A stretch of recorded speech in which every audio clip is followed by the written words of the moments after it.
for Special Political Affairs to the UN, and Nile Gardiner, director of the Margaret Thatcher Center for Freedom at the Heritage Foundation. Thanks to both of you for joining us. Ambassador Holliday, let me start with you. What did you think of the president's speech today?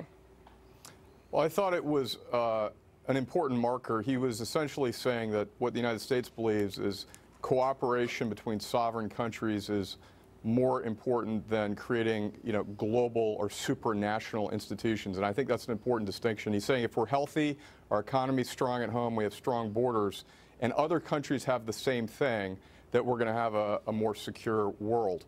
But I think it also questioned, of course, well, how will we use the United Nations? Of course, we know what we're against, but we also have to figure out how we want to lead within that international body. Niall, though, I thought he made that argument also, because he talked about the fact that, the governing principle is supposed to be freedom. And he said, we respect other nations' rights to worship as you like, have the customs that you like, to live as you like. That is your freedom. We have our freedom.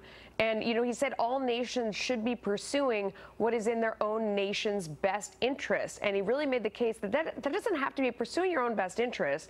America is still very generous. It doesn't have to be mercenary, that you're pursuing your best interest to the exclusion of other nations and to hurt them, but that it's just kind of an honest assessment of where everybody's coming from. You look out for your people, we'll look out for ours, and let's all respect each other's freedom. What did you think of that argument?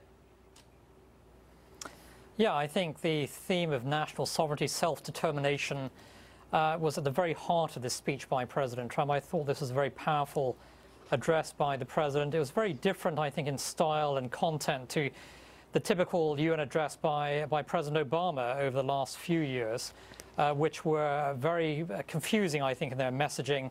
And rather wishy-washy, I would say. So President Trump projected real strength, I think, and resolve in this speech. He stood up for U.S. interests, and he made it very clear the United States will respect the sovereignty of other nations, but at the same time, don't threaten U.S. national sovereignty. And I think he made that very clear to the Iranian leadership today. And I think Iran was also a very big part of this speech, a very tough message sent to the Iranian regime, designed as well to directly appeal to the Iranian people who are increasingly standing up to their own dictatorship there. So, Ambassador, that was where he took it next, because he said, look at the Iranians. They are bad neighbors. They are not respecting borders around them. They don't respect their neighbors. And they don't respect their own people, to say the very least, that they're robbing their own people of the money that they need to sustain themselves, and that it's really as advocates of their people as well that we all need to get up together and stand up against the Iranian power. Did he make that argument in your mind? He did. I think in the past, the argument's been made that the nuclear issue and what Iran does in the neighborhood in terms of intervening or threatening its neighbors in the region, that those are separate issues. And I think what he's done is sort of brought those back. It connects the sovereignty theme again, which is that you can't support groups like Hezbollah in Lebanon and basically maintain that you're looking out for the interests of your people. And I think he is speaking, as we've done in the past, directly to the Iranian people to draw a distinction between how we feel about them versus the regime. Yeah, no, absolutely. And what do you think, Niall, what do you think that achieves? And do you think the Iranian people hear that message? Because we really have so little information about what's going on inside, what they're hearing, what they're doing.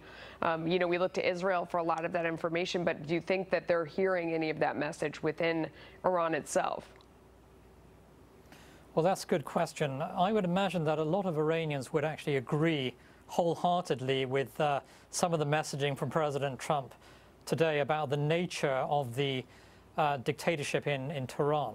And I think what you have seen since the reimposition of U.S. sanctions against Iran is the Iranian regime acting in an increasingly desperate fashion. It's in economic dire straits at the moment. A second wave of sanctions is coming in on November the 5th that will target Iran's oil industry. This is a regime that is in very deep economic trouble, and there's growing public discontent in Iran. And I think this was a direct appeal to the Iranian people who are increasingly unhappy with the Iranian government. So I think a very clever speech on many fronts actually today, and it's going to have a long-term impact in Iran itself.